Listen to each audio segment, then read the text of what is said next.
नमस्कार। भूमि न्यूज के विशेष कार्यक्रम पड़ताल की चौथी कड़ी में आपका स्वागत है। किसान आंदोलन आज 100 दिन से ज्यादा पूरा कर चुका है। सरकार अपनी जिद पे अड़ी है। हम इस पर बातचीत करने के लिए आज उपस्थित हैं झारखंड मजदूर किसान यूनियन के कार्यालय में, और बातचीत के लिए हमारे साथ उपस्थित हैं झारखंड मजदूर किसान यूनियन के महासचिव हेमंत कुमार दास। सबसे पहले हम इस कार्यक्रम में हेमंत कुमार दास का स्वागत करते हैं।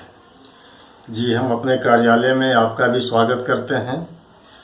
और हम आपसे ये जानना चाहते हैं कि आखिर क्या कारण है कि सरकार किसान आंदोलन को लेकर एकदम से चुपचाप खड़ी है, अपने बातों पे अड़ी है, और किसान आज 100 दिन से लगातार संघर्ष कर रहे हैं और घोषणा पे घोषणा हो रही है कि ये आंदोलन हमारा जारी रहेगा। आखिर इसके पीछे क्या कारण है?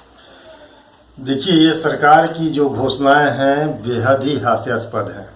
ये जबरदस्ती समझाने वाली बात है कि मैं जो कर रहा हूँ उसी में तुम्हारा भला है, और मैं खेती कर रहा हूँ, किसानी कर रहा हूँ, तो मुझे नहीं पता है कि कब बिहन रोपेंगे और कब काटेंगे। ये ठीक इसी तरह की बात है। जी। देखिए, इसके छुपे हुए, सरकार के छुपे हुए एजेंडे को समझना बहुत ही जरूरी है। और यह एजेंडा है कि संयुक्त राष्ट्र सितंबर 2021 में अन्न व्यवस्था पर एक शिखर वार्ता आयोजित करेगा। इस वार्ता जो आयोजित करेगा उसमें सबकी नजरें भारत सरकार की तरफ है, और भारत सरकार इस कानून को लाया है सिर्फ अपनी पीठ को थपथपाने के लिए विश्व के स्तर पर। इससे किसानों को कुछ ही भला नहीं होना है। इसका उद्देश्य संयुक्त राष्ट्र के माल्थसवादी एजेंडा 2030 के सराहनीय कृषि लक्ष्यों के संदर्भ में दुनिया में खेती, कृषि और खाद्य उत्पादन की नए सिरे से व्यवस्था करने का है। अगर भारत में नरेंद्र मोदी सरकार कृषि कानूनों पर अड़ गई है तो यह उसी वैश्विक एजेंडा का हिस्सा है, और यह अच्छा नहीं है। मोदी के सुधार आर्थिक मंच WEF और उसके नए विजन कारपोरेट के हित में बनाए गए ग्रेट रीसेट कार्यक्रम का हिस्सा है। यह कारपोरेट के हित में बनाया गया कृषि कानून है, जैसा कि आपने कहा। इससे किसानों पर क्या प्रभाव पड़ने वाला है? देखिए, भारत के किसानों का क्या होगा, बहुत बढ़िया सवाल है। इसका अंदाजा आगामी सितंबर संयुक्त राष्ट्र खाद्य प्रणाली शिखर सम्मेलन के एजेंडे से मिलता है। संयुक्त राष्ट्र महासचिव एंटोनियो गुतेरेस ने 2019 में घोषणा की कि संयुक्त राष्ट्र 2030 के निरंतर विकास लक्ष्यों के अनुरूप खाद्य प्रणालियों के अभिगम के लाभों को उच्चतम स्तर पर ले जाने के उद्देश्य से संयुक्त राष्ट्र 2021 में खाद्य प्रणाली शिखर वार्ता की मेजबानी करेगा। अच्छा। उन्होंने 2021 के शिखर वार्ता के लिए रवांडा के एग्नेस कालीबता को अपना विशेष दूत भी नामित किया। शिखर सम्मेलन के प्राथमिक स्टेटमेंट में सटीक खेती जैसे GPS, बिग डेटा और रोबोटिक्स और GMO को खेत सुधार के रूप में पेश किया गया है। अब आप इससे अंदाजा लगा सकते हैं कि जो छोटे और मझले किसान हैं उनकी जमीनें बिक जाएगी और ये सभी कारपोरेट के हाथ में चला जाएगा।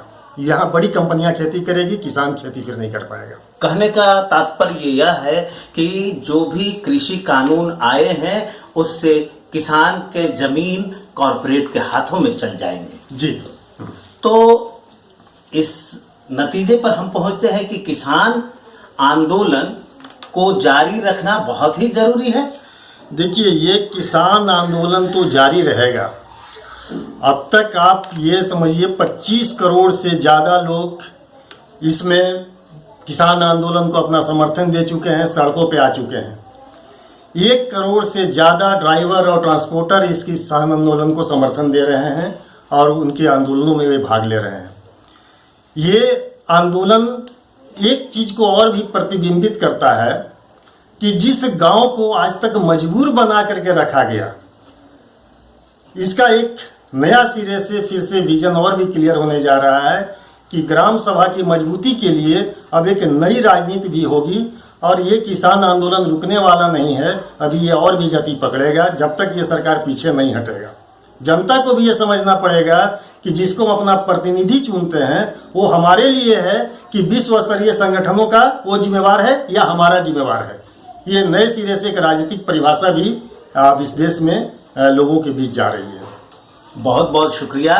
आपने सुना कि चुने हुए प्रतिनिधि जनता के प्रति उत्तरदायी है या फिर विश्व के नीतियों के प्रति, ये आज फैसला होने वाला है। और साथ ही साथ किसान आंदोलन ग्राम सभा के मजबूती को एक नई दिशा देगी और अब राजनीति शुरू होगी ग्राम सभा से।